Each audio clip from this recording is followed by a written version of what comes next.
রাজনৈতিক দলের বাম্পার ফলন শিরোনামে দৈনিক আমার দেশ পত্রিকায় কলাম লিখেছেন সিনিয়র সাংবাদিক ও কলামিস্ট এম আবদুল্লাহ। কলামে তিনি লেখেন, দুদিন আগে একটি সংবাদপত্রের ৩ কলামের শিরোনাম ছিল ধানের বাম্পার ফলন সত্ত্বেও কৃষকরা ক্ষতিগ্রস্ত। পেঁয়াজের বাম্পার ফলন নিয়েও এমন খবর প্রকাশিত হয়েছিল। আবার সামনে আমের বাম্পার ফলনের আশাবাদ নিয়েও খবর হয়। বাংলাদেশে অনেক ক্ষেত্রেই এই বাম্পার দেখে কখনো খুশি হই, আবার কখনো বা বেজার।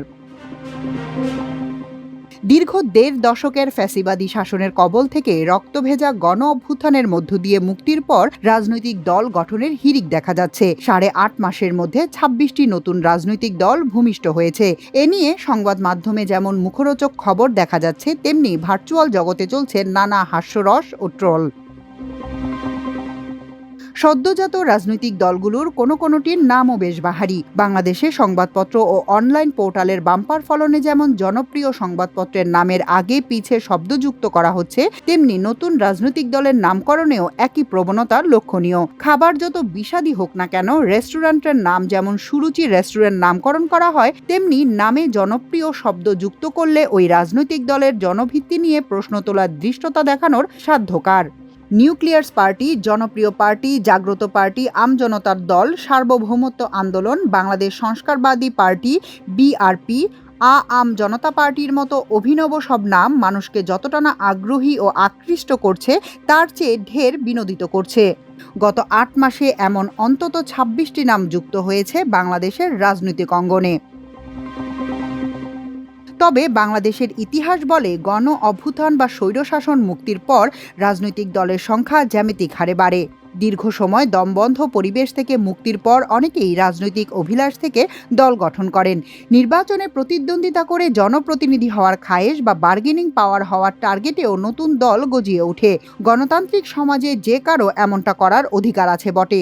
এরশাদের স্বৈরশাসনের পতনের পর ১৯৯১ সালে যে নির্বাচন হয়েছিল, তাতে আগের নির্বাচনের তুলনায় দ্বিগুণেরও অধিক সংখ্যক রাজনৈতিক দল অংশ নিয়েছিল। ৯ বছর মুক্তভাবে রাজনৈতিক চর্চা করতে না পারা অনেকেই ৯১ সালে নতুন রাজনৈতিক দল নিয়ে মাঠে নেমেছিলেন। এবারও তেমন লক্ষণই দৃশ্যমান। নবগঠিত দলগুলোর মধ্যে সবচেয়ে আলোচিত দলটি গঠন করেছেন গণ অভ্যুত্থানের ছাত্রনেতারা। রাজনৈতিক অঙ্গনে বেশ আলোড়ন সৃষ্টি করে জমজমাট আয়োজনের মধ্য দিয়ে যাত্রা করা শিক্ষার্থীদের দল জাতীয় নাগরিক পার্টি বা এনসিপি এরই মধ্যে নানা ধরনের চ্যালেঞ্জের মুখে পড়ে তা মোকাবেলায় রীতিমতো হিমশিম খাচ্ছে।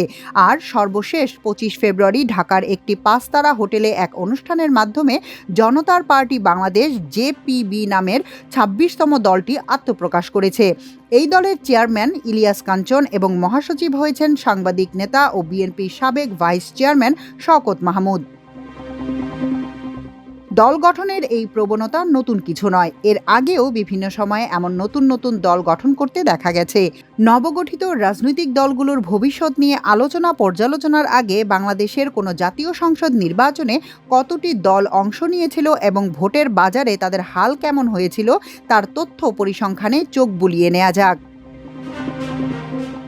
স্বাধীনতা পূর্ব ১৯৭০ সালে জাতীয় পরিষদ নির্বাচনে অংশ নিয়েছিল ১৬টি রাজনৈতিক দল। এর মধ্যে ১ থেকে ৭৪% পর্যন্ত ভোট পেয়েছিল ৮টি দল। আসন পেয়েছিল মাত্র ২টি দল। সর্বনিম্ন ১% ভোট পায় পাকিস্তান মুসলিম লীগ কাইয়ুম, আর সর্বোচ্চ ৭৪.৯% ভোট পেয়েছিল আওয়ামী লীগ। আবার ১৯৭০ সালের এপ্রিলে অনুষ্ঠিত প্রাদেশিক পরিষদের নির্বাচনে ১% উপরে ভোট পেয়েছিল মাত্র ৪টি দল। একা আওয়ামী লীগই ৮৯% ভোট পায়। জাতীয় সংসদের প্রথম নির্বাচন হয় ১৯৭৯ সালের ১৮ ফেব্রুয়ারি। এ নির্বাচনে ২৯ দল অংশ নেয়। মাত্র ৬টি দল ১% উপরে ভোট পায়। বিএনপি ৪১.১৬% ভোট পেয়ে ২০৭ আসন নিয়ে সরকার গঠন করে। আওয়ামী লীগের ২ অংশের মধ্যে আব্দুল মালেক উকিল গ্রুপ নৌকা নিয়ে ২৪.৫৫% এবং মিজান গ্রুপ মই নিয়ে ২.৭২% ভোট পেয়ে মোট ৪১টি আসন লাভ করে। এর বাইরে মুসলিম লীগ ও ডেমোক্রেটিক লীগের জোট, জাসদ এবং ন্যাপ মোজাফফর ১% বেশি ভোট পেয়েছিল। অন্য ২৩টি দলের ভোটের অঙ্ক দশমিকের ঘর অতিক্রম করতে পারেনি। ক্ষমতা দখলের পর স্বৈরশাসক এরশাদ ১৯৮৬ সালে যে নির্বাচনের তামাশা করেছিলেন তাতে ২৮টি রাজনৈতিক দল অংশগ্রহণ করে। পাতানো এ নির্বাচনেও মাত্র ৭টি দল ১% বেশি ভোট পেয়েছিল। এরশাদের জাতীয় পার্টি ৪২.৩৪, আওয়ামী লীগ ২৬.১৫ এবং জামাত ৪.৬০% ভোট পেয়েছে বলে জানানো হয়েছিল। বেগম খালেদা জিয়ার নেতৃত্বে বিএনপি এরশাদকে বৈধতা দেওয়ার সেই নির্বাচন বর্জন করা হয়। ওই নির্বাচনে ১% অধিক ভোট পাওয়া অন্য 4টি দল হচ্ছে ন্যাপ মোজাফফর, ন্যাশনাল আওয়ামী লীগ, জাসদ রব ও বাংলাদেশ মুসলিম লীগ। এরশাদ ক্ষমতা ধরে রাখার শেষ চেষ্টা হিসেবে ১৯৮৮ সালে আরেকটি একতরফা নির্বাচনের মহড়া করেন। বিএনপি, আওয়ামী লীগ, জামাত সহ প্রধান সব রাজনৈতিক দলের বর্জনের মধ্য দিয়ে ওই নির্বাচনে ৯টি দল অংশ নেয়। ৬৮% ভোট এরশাদের লাঙলে দেখিয়ে আসম আব্দুর রবের নেতৃত্বে সম্মিলিত বিরোধী দলের নামে ১২.৬৩% ভোট ও ১৯টি আসন বরাদ্দ করা হয়। অন্য একটি দল জাসদ সিরাজকে দেয়া হয় ১.২০% ভোট। বাংলাদেশের ইতিহাসে সবচেয়ে সুষ্ঠু ও বিতর্কহীন নির্বাচন ছিল ১৯৯১ সালের ২৭ ফেব্রুয়ারি। গণ অভ্যুত্থানে স্বৈরশাসক এরশাদের পতনের পর অনুষ্ঠিত ওই নির্বাচনে ৭৫টি রাজনৈতিক দল অংশ নেয়।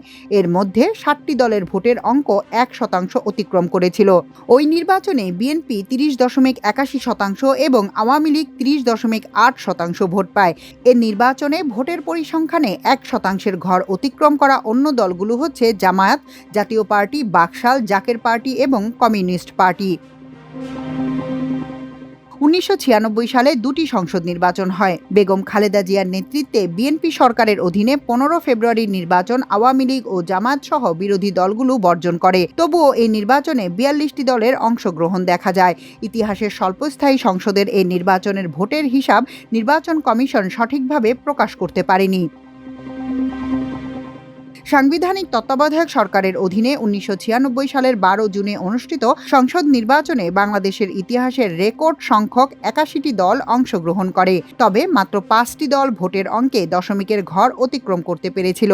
৩৭.৪৪% ভোট পেয়ে আওয়ামী লীগ ২১ বছর পর ক্ষমতায় ফিরে, আর ৩৩.৬০% ভোট নিয়ে বিরোধী দলের আসনে বসতে হয় বিএনপিকে। এছাড়া জাতীয় পার্টি ১৬.৪০% এবং জামায়াত ৮.৬১% ভোট পায়। এর বাইরে শুধু ইসলামী ঐক্যজোট ১.০৯% ভোট পেয়েছিল ওই নির্বাচনে। ২০০১ সালের নির্বাচনে অংশগ্রহণকারী রাজনৈতিক দলের সংখ্যা ফের কমে আসে। ২০০১ সালের ১ অক্টোবর অনুষ্ঠিত নির্বাচনে অংশ নেয় ৫৫টি রাজনৈতিক দল। আগের নির্বাচনের পুনরাবৃত্তি ঘটিয়ে সেবারও ভোটের অঙ্ক ৫টি দলের মধ্যে সীমাবদ্ধ থাকে। এ নির্বাচনে ইসলামপন্থী আরেকটি দলসহ বিএনপি ৪০.৮৬% ভোট পেয়ে ১৯৩ আসন নিয়ে সরকার গঠন করে। আওয়ামী লীগ পায় ৪০.২১%। বিএনপির জোটসঙ্গী জামায়াত ৪.২৯% ভোট পেয়ে ১৭টি আসন জয় করে। জাতীয় পার্টির ভোট ও আসন সংখ্যা ছিল যথাক্রমে ৭.২৬ এবং ১৪টি। ২০০৮ সালের নির্বাচনেও ভোটের বাজার মাত্র ৫টি দলের মধ্যে সীমাবদ্ধ ছিল। এ নির্বাচনে একদিকে আওয়ামী লীগের নেতৃত্বে মহাজোট, অন্যদিকে বিএনপির নেতৃত্বে ৪ দলীয় জোট প্রতিদ্বন্দ্বিতা করে। আওয়ামী লীগ দলগতভাবে ৪৮.৩৯% সহ মহাজোট ৫৫.৮৫% ভোট পায়। অন্যদিকে বিএনপি দলগতভাবে ৩২.৯৫% সহ জোটগতভাবে ৩৮.২৩% ভোট পেয়েছিল। এর পরের চিত্র সবার জানা। ২০১৪, ১৮ ও ২৪ সালের নির্বাচন ছিল একতরফা ও তামাশার, ফলে তাতে ভোটের প্রকৃত চিত্র প্রতিফলিত হয়নি। নতুন নতুন রাজনৈতিক দলের জন্মের নেপথ্যে অতীতে ডিজিএফআই এর ভূমিকা নিয়ে প্রকাশ্যে অপ্রকাশ্যে আলোচনা হতো।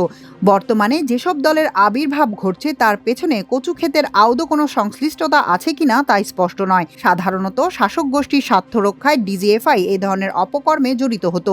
এখন প্রেক্ষাপট তেমনটা নয়। আপাত দৃষ্টিতে গণতান্ত্রিক চর্চা হিসেবে রাজনৈতিক দল গঠনকে যুক্ত করা হলেও বাংলাদেশের প্রেক্ষাপটে অনেক ক্ষেত্রেই তা স্বার্থ ও ক্ষমতা চর্চার ভিন্নমাত্রিক রূপ হিসেবে দেখা হয়। ভোটের সময় জোট রাজনীতিও এই প্রবণতা বৃদ্ধির ক্ষেত্রে প্রভাব রাখে বলেও মনে করেন অনেকেই। নতুন আরেকটি রাজনৈতিক দল নিয়ে আলোচনা হচ্ছে বেশি। গত 17 এপ্রিল আত্মপ্রকাশ করেছে বাংলাদেশ আম জনতা পার্টি, যার প্রধান ডেস্টিনির মোহাম্মদ রফিকুল আমিন। অর্থ পাচার ও ডেস্টিনি টি প্ল্যান্টেশনের মামলায় 12 বছর কারাভোগের পর গত 15 জানুয়ারি জেল থেকে বের হওয়ার 3 মাসের মাথায় নতুন এই দল নিয়ে হাজির হয়েছিলেন তিনি। ডেস্টিনির মাধ্যমে বহু মানুষকে পথে বসানোর নেতিবাচক ভাবমর্যাদা নিয়ে রফিকুল আমিনের হঠাৎ রাজনীতিতে নাম লেখানোর কারণ নিয়ে বিবিসিকে দেওয়া সাক্ষাৎকারে তিনি যা বলেছেন তা হাস্যকর। তিনি জানান, রাজনৈতিক পরিচয় না থাকার কারণে ক্ষমতাচ্যুত শেখ হাসিনা দেশ ছেড়ে পালানোর পর অন্য অনেকের সঙ্গে তিনি মুক্তি পাননি। রাজনৈতিক দলের নেতা হলে তিনি 5 আগস্টের পরপরই মুক্তি পেতেন। সর্বশেষ জনতা পার্টি বাংলাদেশ নামে রাজনৈতিক দল আত্মপ্রকাশ করেছে।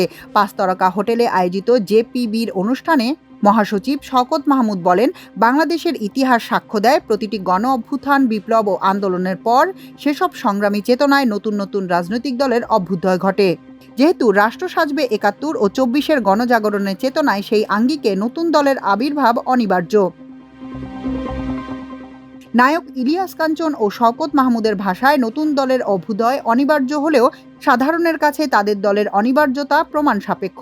দলটি কতটা আবেদন সৃষ্টি করবে বা ভোটের বাজারে আদৌ কোনো অংশীদারিত্ব প্রতিষ্ঠা করতে পারবে কিনা সে ব্যাপারে সংশয় রয়েছে। বিগত শাসনে অর্ধশতাধিক মামলায় আসামি হয়ে 10.5 মাস জেলও খেটেছেন।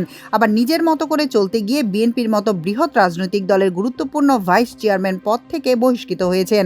সাংবাদিকদের রাজনীতি ভাগ্য মোটেই সুখকর নয়। নতুন বাংলাদেশ কাঞ্চন, শওকত, রফিকুল আমিন সহ নবাগত রাজনীতিকদের আদৌ কদর করে কিনা সেটি দেখতে নির্বাচন পর্যন্ত অপেক্ষা করতে হবে।